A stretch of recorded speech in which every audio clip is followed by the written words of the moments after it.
Money Johnny Cash frequently declared that he was partially Cherokee, but when his daughter appeared on Finding Your Roots, the bizarre truth about his heritage came to light. Born in Kingsland, Arkansas, in 1932, he was the middle of 6 siblings, and his name was a compromise between his father's wish for Ray and his mother's wish for John.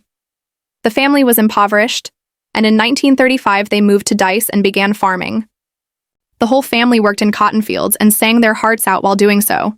One day, Johnny's brother Jack nearly died after being cut in half by a table saw accident. When the U.S. entered the Korean War in the 1950s, Cash immediately enlisted and ended up in the Air Force in West Germany. Before leaving the States, he had met Vivian Liberto at a roller skating rink, and years later, upon his return to America, the two were married. Jack was Johnny's closest sibling, and he had lost him greatly. To cope with the loss, he turned to music. His first musical endeavors involved gospel tunes, and his mother and a friend taught him how to play the guitar. Cash and his new bride relocated to Memphis, Tennessee, and he took a job selling appliances on the side. He began playing with a few local artists and then hesitantly approached Sun Records. Cash now had the beginnings of a family, but had no idea what to do with his life. Sam Phillips, the founder of Sun Records, reportedly instructed Cash to return, after he had committed some sins because he didn't like the gospel songs he had auditioned. By 1955, Johnny Cash had returned and re-auditioned rockabilly songs, and by 1956, he had recorded 2 albums with Sun Records. Porter and Cry Cry were successes, and his time there was about to pay off handsomely. In 1956, to everyone's surprise, he was in a Sun Records recording studio with fellow musicians Carl Perkins and Jerry Lee Lewis when Elvis Presley arrived. The 4 future greats sang together, and Phillips left the tape recording. Years later, the public would hear this recording as the Million Duel Quartet. But Cash was no Million Duel star. He still hadn't released a major hit song. Elvis Carter claimed that while on tour with Cash, Presley would force her to listen to Cash's music on jukeboxes while they stopped in cafes. The song Walk the Line is about being a good, faithful husband. But in the end, Cash wasn't faithful and had an affair with another singer, June Carter. Carter felt that she already knew Cash's voice because she was a well-known performer. They met backstage at the Grand Ole Opry in 1956, and although they were attracted to one another, they promptly put their feelings on hold because they both had spouses. Oddly, Carter didn't run to Johnny Cash after she and Cash got divorced from their husbands. It's unclear if he considered Carr's second marriage a rejection, but one thing was certain: Cash had multiple women on the go. Rumor has it that during his tour, he continuously cheated on his wife. Years later, it was revealed that, in addition to flirting with June Carter while he was married to Liberto, he also had the audacity to have an affair with Carter's sister, Anita. It appeared that he believed he could get away with anything by 58 Cash, and his wife had moved to Southern California and had a daughter. As he became more well-known, Rosanne turned to alcohol, but that wasn't all. He soon moved to Nashville with W.H. and Jennings, and the two would take amphetamines to help keep awake while on tour. However, there was a story about how the song came to be, and according to Liberto, Cash told her one day that he had written Ring of Fire while fishing with Marl Kilgore. He then said that he planned to let Carter share the credit with Kilgore, because she needed the money. It seemed that Cash had been bringing up June Carter a bit too much, and Liberto was beginning to get furious when questioned about the source of Ring of Fire's inspiration.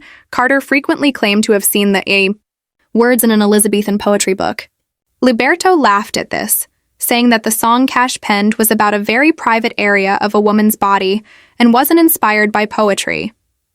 The meaning of Ring of Fire became increasingly hazy, and years later, the co-writer sent it off in the strangest direction potential in the future. Kilgore wanted to make as much money as he could from the song he had written, so he came up with the idea of letting a hemorrhoid cream company use the song and an ad that gave the song's title a new and disgusting meaning. Fortunately, Carter's heirs also thought this was a bad idea and gave it a big thumbs down. Speaking of 5, Cash was on the verge of being burned in June 1965 when he went camping with his nephew Damon.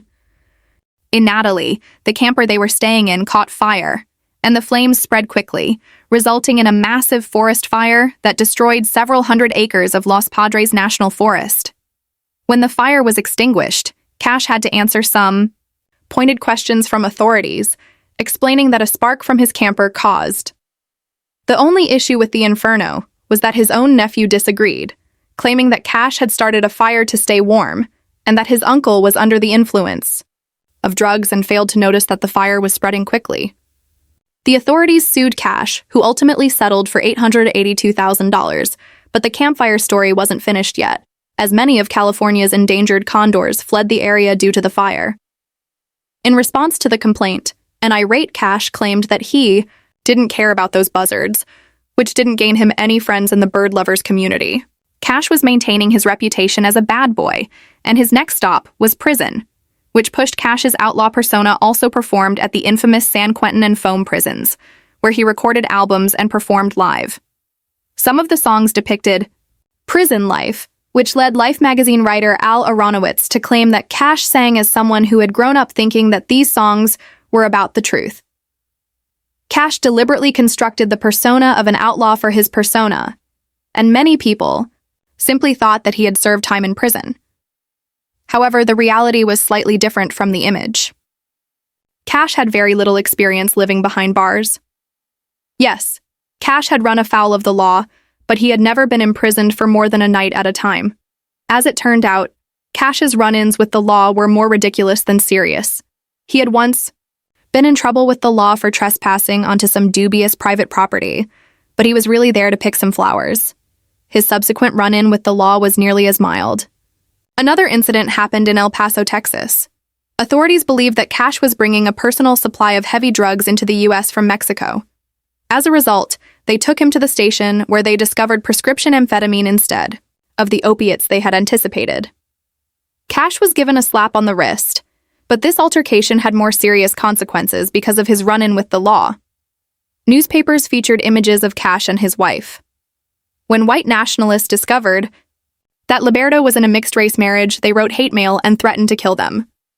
Liberto had dark skin since she was part Sicilian and had African-American ancestry. She also seemed to be courting danger at every turn, even when driving a car for yet another sleepover. Following a 1967 car accident, authorities discovered prescription medications in Payment's car. After turning down his offers of payment, they took him to the station, where the sheriff gave him a stern instead of throwing the book at him. Cash claimed that this made him want to change his ways forever. He needed a last push to sobriety, and this would come from an unexpected source. Cash and his wife had split up, and as Liberto had feared, he began dating June Carter. The problem was that she wouldn't date Cash while he was using drugs to deal with the situation. When Carter and the majority of her family moved into Cash's mansion, they intended to make him confront his addiction. When Johnny Cash took the stage in London, he was a different person and eager to receive his prize. Carter accepted Ontario Cash's proposal, and they quickly got married.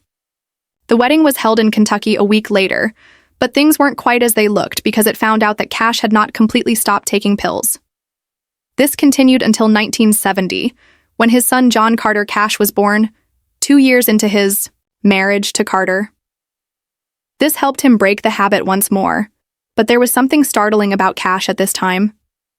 You may recall that he had a brief affair with Carter's sister Anita, and it turned out that he knocked on Anita's door again while June was expecting their son.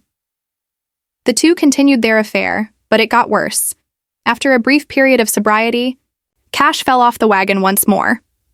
By 1977, he had resumed taking amphetamines and was in the throes of addiction, which led him to check himself into the Betty Ford Clinic. It was a difficult journey, but he eventually broke free from his dependence, which was maintained until 1989, when he resumed pill popping despite his continued drug use. America prepared to accept money into their daily lives.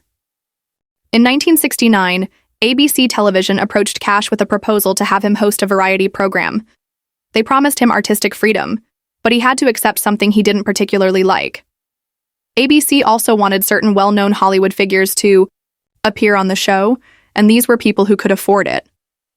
Lily disagreed with Bob Hope and Peggy Lee, but when it came to censorship, Cash was prepared to fight. On the Johnny Cash Show, singer-songwriter Chris Christopherson used the word stoned in one of his songs, which made the network very uneasy. On Sunday morning, as the sun was setting, the network demanded that the word be changed, and Cash resolutely refused. Cash's daughter Rosanne harbored some lingering resentment toward her father because of all the time he spent traveling and not spending time with her. Fortunately, Rosanne had the opportunity to mend her relationship with her father because he was dying of diabetes on September 12, 2003, 4 months after his wife died. However, this didn't stop some mysteries from coming to light. In the late 1950s, Cash had devoted himself to advocating for Native Americans at a time when country music fans were more interested in the lifestyle of cowboys and didn't embrace Cash's new direction. He was passionate about the topic because he had always thought he had Cherokee ancestry. Many years later, Cash's daughter appeared on the TV show Finding Your Roots to learn the truth about her background. To her surprise, she had no Native American markers, which meant that Johnny Cash didn't either. However, Rosanne did discover African roots in her distant past. If we can't remember Cash as a proud Native American, there is a town in Mississippi that has another way to remember him. Years later, in 2007, the town where Cash spent the night behind bars because officers took him in for picking flowers. In November of that year, Starkville, Mississippi, held the Johnny Cash Flower Picking Festival to honor and pardon him for his misdemeanor transgression. Please like and subscribe for more videos if you like this one.